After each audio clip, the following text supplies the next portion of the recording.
நான் வந்து இது வரைக்கும் பண்ணாத ரெசிபி தான் பண்ணி காமிக்க போகிறேன். இது வந்து மழை காலத்துக்கு ஏற்ற ஒரு டைஜஸ்டிவ் குழம்புன்னே சொல்லலாம். அந்த இதான் பாருங்கள், இந்த டப்பா நான் மீஷோவில் வாங்கினது. வாங்கி 4 டப்பா 6 டப்பா இருக்குது. இதுக்குள்ளே ஆர்கனைஸ் பண்ணி வச்சுக்கலாம். நான் இது 1 நாள் 2 நாள் யூஸ் பண்ணுவேன், அப்புறம் தூக்கி போட்டுருவேன். அதுதான் என்னோட நேச்சர். இது இன்றைக்கி வந்து அவரைக்காய் வந்து நல்லா வேக வச்சு கொஞ்சம் தான் இருந்தது.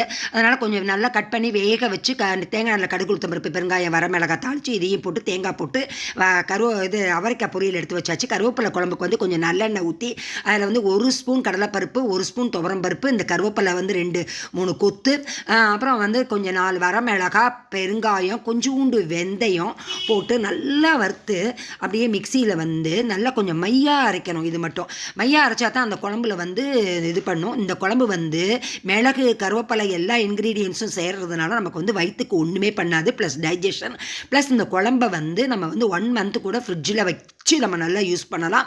இன்றைக்கி வந்து நான் இதை நல்லா வறுத்து எடுத்துட்டு நான் மிக்சியில் பாருங்களேன், முதல்ல நல்லா எந்த இதுவுமே நல்லா போட்டு பொடிச்சிடணும். பொடிச்சிட்டு அப்புறம் கொஞ்சம் தண்ணி ஊற்றி கொஞ்சம் மையாக அரைச்சி மறுபடியும் ஒரு 3 ஸ்பூன் 4 ஸ்பூன் நல்லெண்ணெய் ஊற்றி அதில் கடுகு உளுத்தம் பருப்பு வரமிளகாய் மறுபடியும் தாளித்து இந்த விழுதை எடுத்து போட்டு நல்லா பச்சை வாடை போக நல்லா வதக்கிடணும். வதக்கிட்டால் தொக்கு கணக்கில் ஆயிரும். அப்படியே நம்ம கருவேப்பிலை சாதம் கணக்கில் போட்டு அதை பிசைஞ்சு சாதத்தில் போட்டு சாப்பிடலாம்.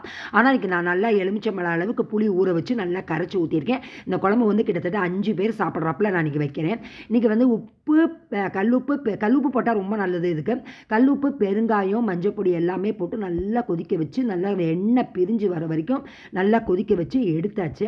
எடுத்து சட்டியில் நிறைய ஒட்டிக்கிடுச்சு. அதை வந்து வேஸ்ட் பண்ண மனசு வராமல் மறுபடியும் மிக்சியை கழுவி ஊற்றி நல்லா மறுபடியும் தண்ணியை கொதிக்க வச்சு அதில் குழம்புல ஆட் பண்ணிவிட்டு கொஞ்சம் கட்டியாக இருந்தது, கொஞ்சம் தண்ணியானாப்பில் இருந்தது.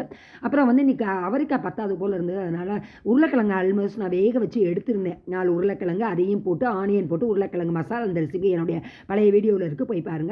இன்றைக்கி வந்து இந்த சூடு சாதத்தில் வந்து நம்ம இதுக்கு வந்து எண்ணெய் ஊற்றாமல் நல்லா 2 ஸ்பூன் நெய்யை ஊற்றி இந்த கருவேப்பிலை குழம்ப விட்டுட்டு இந்த இது அவரைக்காய் கறியையும் இந்த உருளைக்கிழங்கையும் தொட்டு சாப்பிட்றப்ப நமக்கு பார்த்திங்கன்னா எப்பயுமே ஒரு கார குழம்புக்கு வந்து ஒரு தேங்காய் போட்ட கறி தான் நல்லாயிருக்கும். ஆனால் இந்த மழை நேரத்துக்கு நமக்கு வந்து அது கொஞ்சம் சவசவான்னு இருக்கிறாப்புல இருக்கும். அதனால் உருளைக்கிழங்கு காரக்கறி, கார குழம்பு, அவரைக்காய் பொரியல், இன்றைக்கி வந்து சாப்பாடு சூப்பராக